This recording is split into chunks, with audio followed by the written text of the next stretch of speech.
Olá, sejam bem-vindos mais uma vez e a gente continua com o livro A Chave Mestra, lição 18. Para crescer, precisamos obter o necessário ao nosso crescimento.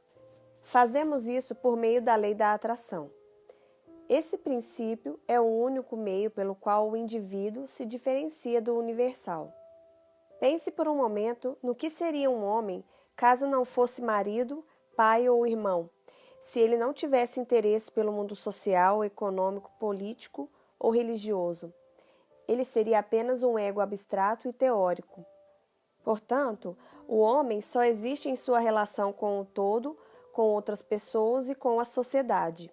Essa relação e nenhuma outra compõe o seu ambiente. Então, é evidente que o indivíduo é apenas a diferenciação da mente universal, que, vinda ao mundo, ilumina a todo homem.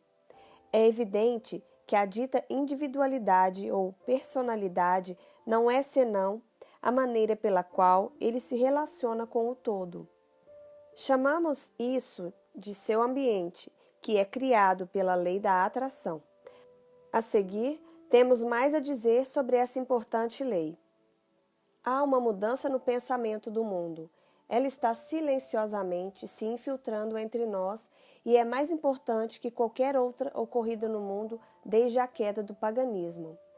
Essa revolução nas opiniões de todos os tipos de homens, dos mais eminentes e cultos aos da classe trabalhadora, não encontra paralelo na história do mundo. Ultimamente, a ciência fez descobertas tão importantes, revelou tal infinidade de recursos e desvendou possibilidades tão grandes e tantas forças desconhecidas que os cientistas hesitam cada dia mais em afirmar que certas teorias estão estabelecidas e acima de dúvidas, e também em negar outras teorias, considerando-as absurdas ou impossíveis. Uma nova civilização está nascendo. Costumes, crenças e precedentes estão desaparecendo e a visão, a fé e o serviço estão assumindo seus lugares. Os grilhões da tradição estão sendo retirados da humanidade e, à medida que são consumidas as impurezas do materialismo, o pensamento se liberta e a verdade envolta no manto surge diante da multidão assombrada. O mundo inteiro está no limiar de uma nova consciência, um novo poder e uma nova percepção dentro do ser. A ciência física definiu a matéria como moléculas, as moléculas como átomos, os átomos como energia, e coube a J.A. Fleming, em uma palestra, apresentar energia como definição de mente.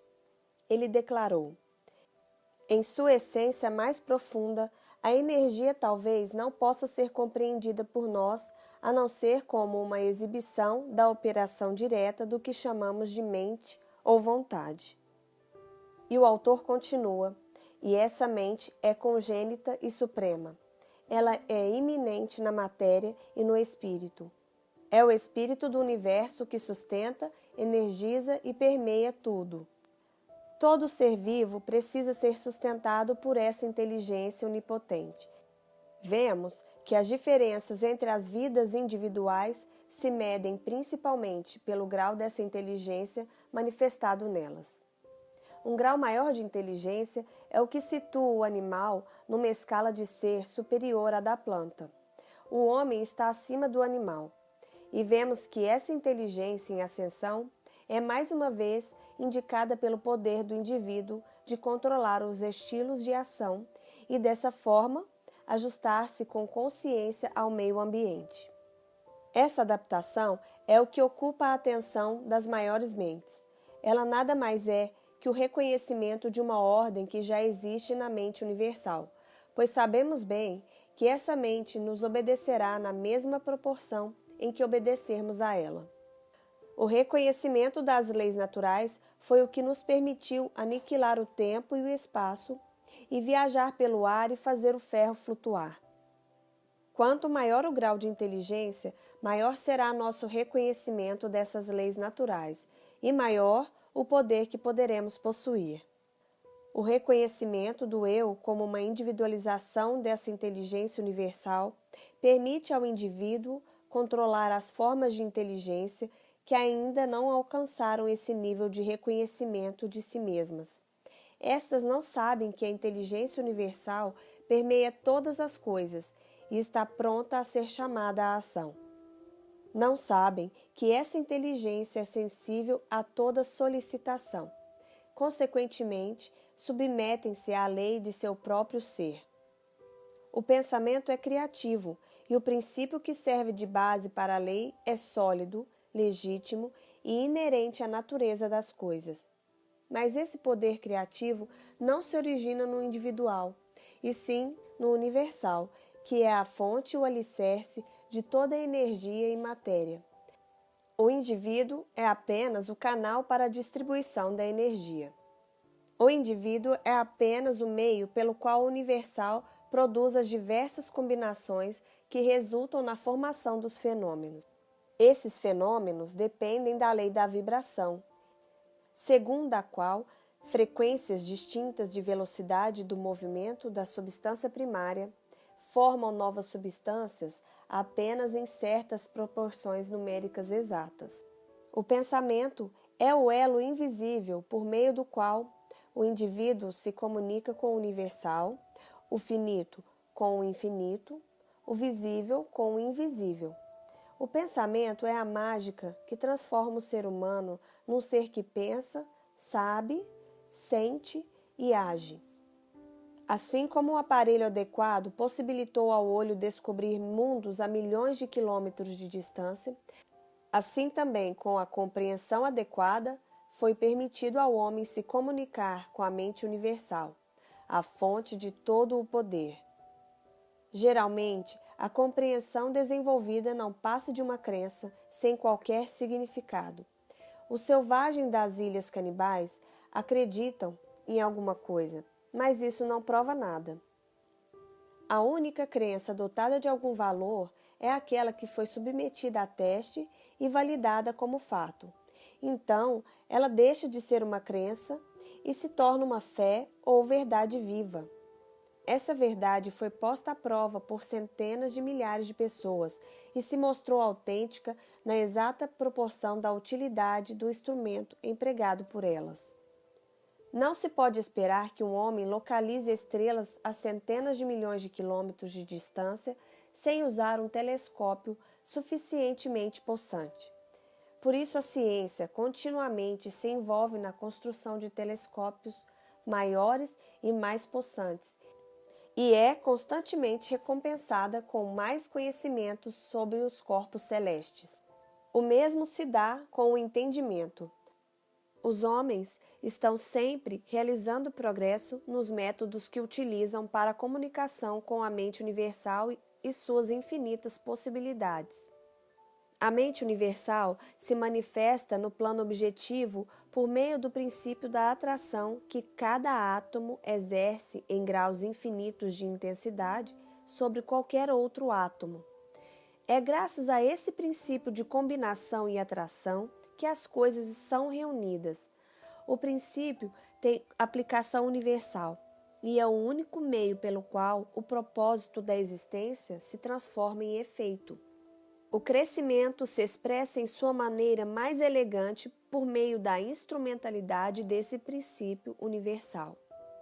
Para crescer, precisamos obter o que é essencial ao crescimento, mas como sempre somos entidades pensantes completas, essa completude só nos permite receber quando damos.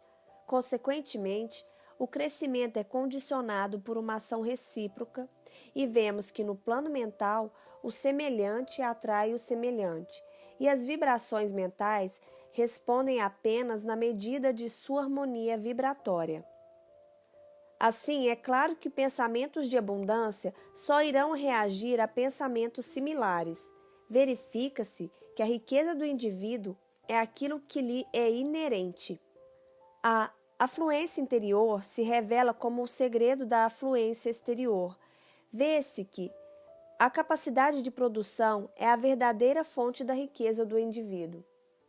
Por isso, aquele que de coração se dedica ao trabalho certamente terá sucesso ilimitado.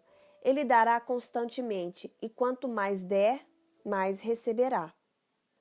Os grandes financistas de Wall Street, os grandes industriais, os estadistas, os grandes advogados corporativos, os inventores, os médicos, os escritores, com que eles contribuem para a felicidade humana, senão com o poder de seu pensamento?